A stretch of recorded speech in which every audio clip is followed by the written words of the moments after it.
Namaste. In this session, we are going to look at normalizer. Now, first things first, normalizer is also recommended by scikit-learn to be used only in clustering or text classification tasks.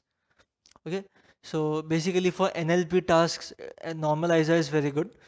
So let this normalizer be the last thing that comes to your mind when you are trying to scale down numerical values for a regression or a classification problem. Next, what is normalizer doing? It is basically transforming each row into a unit norm row. Okay, so what do I mean by unit norm? It is basically if I check for other types of transformers that we have been doing. So if I check for robust scalar, it is taking one column at a time.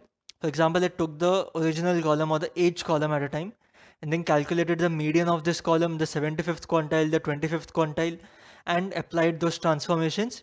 And we had a new scaled column. Okay, but in this normalizer, what we will do is we will take each row at a time and each row will be independent of the other row.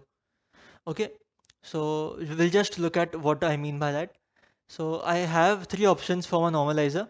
I can use a L1 parameter for my norm, which is L1 is Manhattan, L2 is Euclidean, and I have norm is equal to max option, which will scale the values by simply dividing element in each row by, it is by, not my, by the maximum value in that entire row. Okay, so let us take an example. So just imagine I have this data set containing 5 rows. So each row is a different wine, and in each wine I have been given the content of alcohol, proline, and magnesium. Okay, so I have these 15 values. Now if I set norm is equal to max, what will happen is for each row scikit-learn will compute the maximum value, which is 680. So, and it will divide each row by 680 now. So for example, for the first row, it will do 13.69 divided by 680, 680 by 680, which is 1, and then 107 by 680, which is 0.15. Then for the second row, it will check the maximum value is 495. So it will do 12.69 by 495, which is 0.02. Then 495 by 495, which is 1, and then similarly for other rows as well.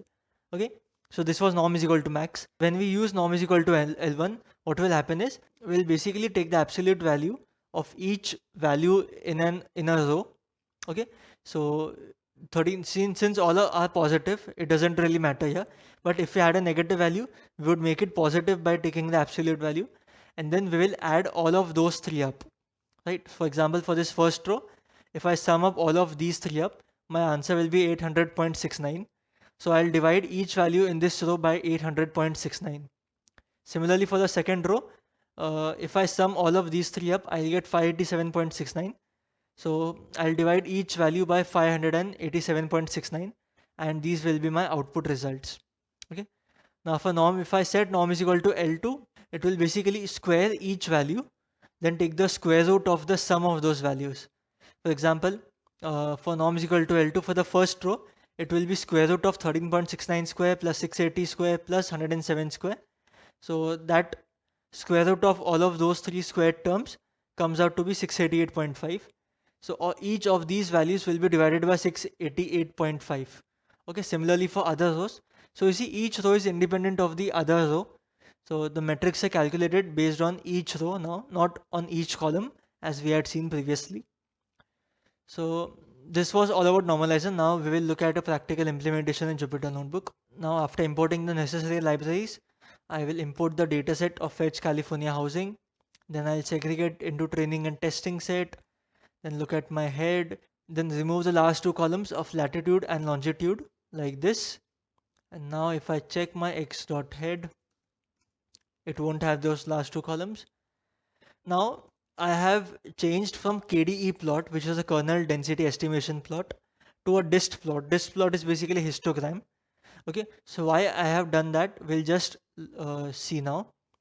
So first I'll split into training and testing set, and now I'll plot just I have been plotting before. You see now I'm getting a runtime error now, and if I check before normalizer and after normalizer I'm getting only one peak at 1 for each of those columns, right? All the columns I'm getting only one value 1. Histogram is basically it will bin all the data into the number of bins that we specify. So if it is only at 1, it means that all the values are 1. Okay, so why are all values 1? Because if you check what I'm doing in this plots function, so basically what I'm doing is I am transforming, I'm just passing this normalizer in this t variable here. So I'm doing normalizer.fit transform and df of that particular column. Okay, so this is doing one column at a time. So if I check what is happening behind the scenes, I'll first create an object called normalizer, and I'll pass in, for example, norm is equal to max. By default, the norm is equal to L2, which is Euclidean, but I'll just change it to max for now. I'll fit my xtrain.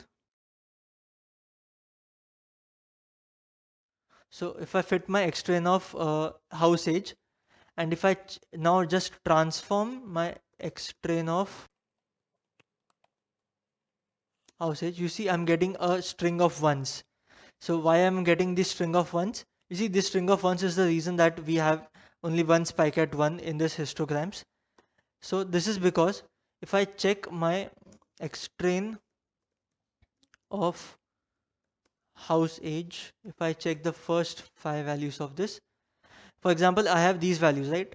You see now it doesn't really matter to scikit-learn whether a particular data set has only one column or it has 5 columns or 10 columns. Okay, here it is seeing only one column, so it will do the metrics based on this one column itself. So now if I check here, I had 3 columns, so it was calculating the maximum value of all of these 3 and then dividing by the maximum value, right? So it found the 682 maximum here, but here it has found only one value in this entire row, right? So this will be the max value according to scikit-learn, which is not incorrect basically.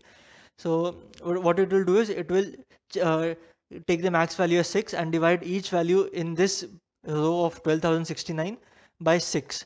So I'll get 6 upon 6, I'll get 1.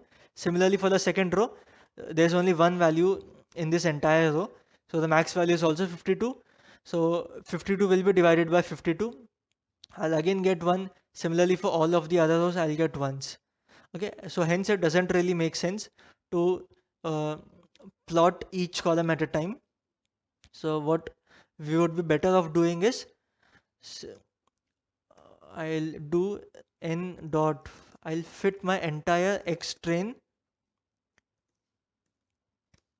at once, and I'll also transform my xtrain.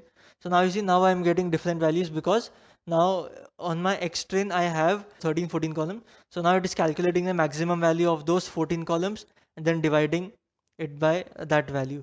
So now it is time to check whether normalizer has any effect on model accuracy, whether we have a tree based model or a linear based model. So I'll set norm is equal to max. Now if I check for k nearest neighbors, it is giving me 54%. Then for unscaled, it is giving me 17%. Now for a tree based model, scaled, it is giving me an accuracy of 64.25%. For unscaled, surprisingly, we are getting an accuracy bump of over 2.5% when we do not use any kind of scaler. And when we use normalizer on a tree based model, the accuracy goes down by around 2.5%. So you see, normalizer is basically even reducing our score when we do it on a tree based model. Hence it is not usually recommended to use normalizer on classification or regression problems. It is more suited for clustering purposes and for text classification purposes. Okay, so this was all about normalizer. I hope you understood and where to use it, where to not use it, and I hope to see you in the next lecture. Thank you.